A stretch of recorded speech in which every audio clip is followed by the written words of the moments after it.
Hello, and welcome back to Meerkat Chris. Today we're going to be talking about Star Wars. Specifically, the Star Wars Special Editions.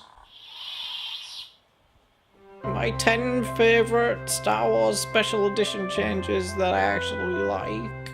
Yes, so these are in no particular order. So first up we have the Star Wars title card change from 1981, I believe. This was one of the first special edition changes. Not really a special edition change because it came out ages before that, but basically it's just George Lucas going back to the Star Wars from 1977 and adding in episode 4, A New Hope, to the title opening crawl, just to kind of, make sense of where everything is in relation to each other in terms of episodes. Makes sense. Next up, we have the Ewok celebration change to the Victory celebration. This was one of the earlier changes in the special editions. Kind of went through a revision in 2004 before Revenge of the Sith came out, adding in various planets to the end of Return of the Jedi, which it made more sense back when the saga was officially over at episode 6 before they announced episode 7 and such. But yeah, the old one, Ewok celebration, never really did much for me. It was kind of like, oh no, Return of the Jedi, Star Wars is over. Oh wait, we still got the Ewok celebration. Wow. Oh, it's over. Whereas the Victory celebration adds in a new John Williams score to replace the Ewok celebration score, which was just yab dab, yab yab dab dab. I don't know, something like that, and they replace that with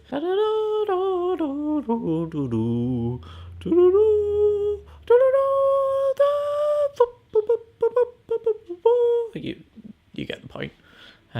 We have the new additional shots of the planets and such, and it helps make it feel more rewarding. Though, yes, I'm not a huge fan of the Hayden Christensen inclusion, where he replaces Sebastian Shaw as Anakin Skywalker's Force Ghost. I can see what George Lucas was doing, and I can kind of understand his reasoning, but it feels weird when you've gone through the original trilogy and then all of a sudden you just got Hayden Christensen, and you start thinking, well, wouldn't Luke just be like, hey, that's not the guy I know.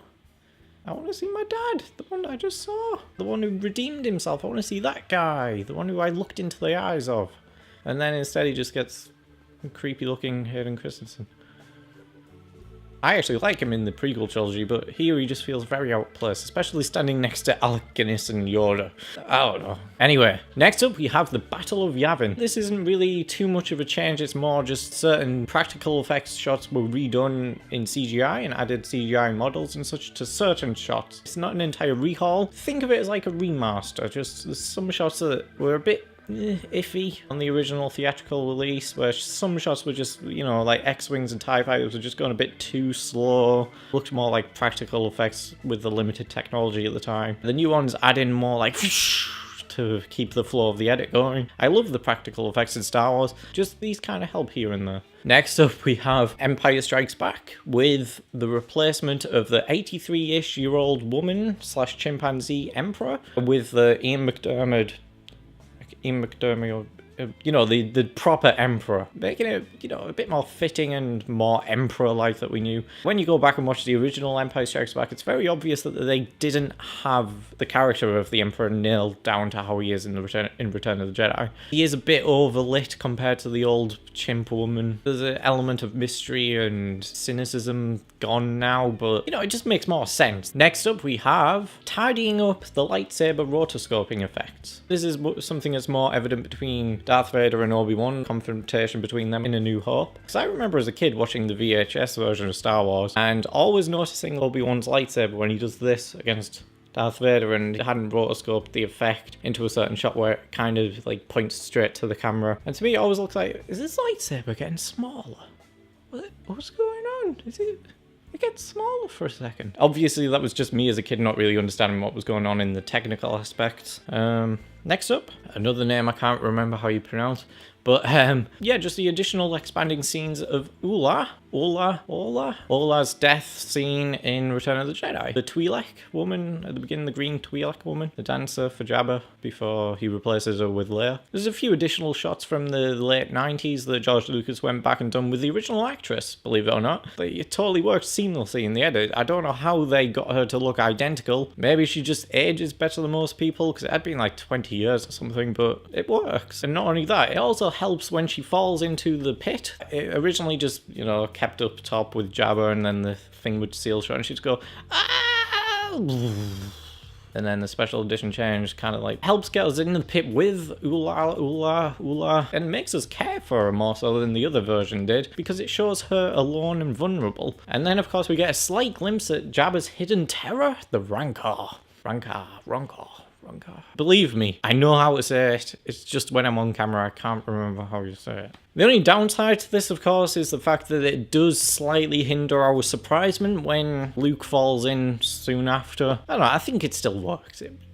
It still works to me. Next up, we have the removal of Sebastian Shaw's eyebrows in Return of the Jedi. You know, when Darth Vader's mask is taken off by Luke and he sees his father for the very first time, looks into his eyes, and then Sebastian Shaw, as Anakin Skywalker, says, "You were right. You were right."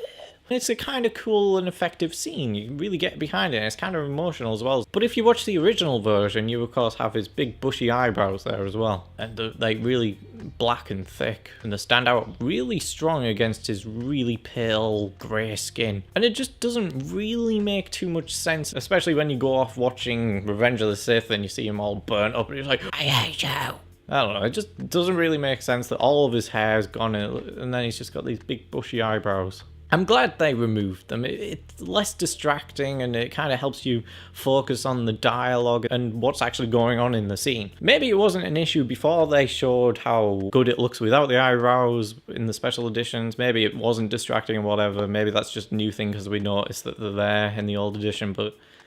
And now we have what might be my favourite special edition change, It's Cloud City, Bespin. Empire Strikes Back. You know, when they're on Cloud City and they're being chased by stormtroopers and they're trying to chase after Han and they're running down the corridors. This looks really good in the special edition change because they've opened up these bland white corridors and put an additional scenery of Bespin in the background and all the Cloud City. It's all nice and orange and it's beautiful. It adds a really nice contrast to the whiteness inside the little narrow corridors, because Cloud City on Bespin is beautiful in Empire Strikes Back, and I don't quite know why they didn't do this in the original version, whether it be technology limits or whatever, I don't know. I really like this special edition change. And then last up, I'd say there are a few shots, like specifically in the New Hope, where some shots are being tidied up with some additional extra shots that kind of replace the other ones, such as the sandcrawler scene, whereas originally it was shot at an extreme wide, and then the sandcrawler would be really tiny here coming over the hill, and it just looks like a miniature. It doesn't look convincing at all, and they replaced that with a much closer up shot from a low angle, and it kind of looks up to the sandcrawler. It doesn't really look like a little miniature anymore. It looks believable, and stuff like that I'm very much okay with. Anyway, so that was my top 10-ish favourite special edition changes to Star Wars. Because like I said, there are some special edition changes that I actually like and think do improve the film. But of course, at the end of the day, I do want to see the original versions of these films on Blu-ray. But then again, of course, we do have the despecialized editions by Harmy. I think he was called Harmy. So we've got them, if nothing else. Yeah, back to you, Chris. Yeah, so that's the end of the video. I hope you guys at least kind of enjoyed the video. Why not leave a like and subscribe? There'll be many more videos on Star Wars on this channel. I mean, if you're already subscribed, you know there's already a bit too much of Star Wars stuff here. Yeah, bye.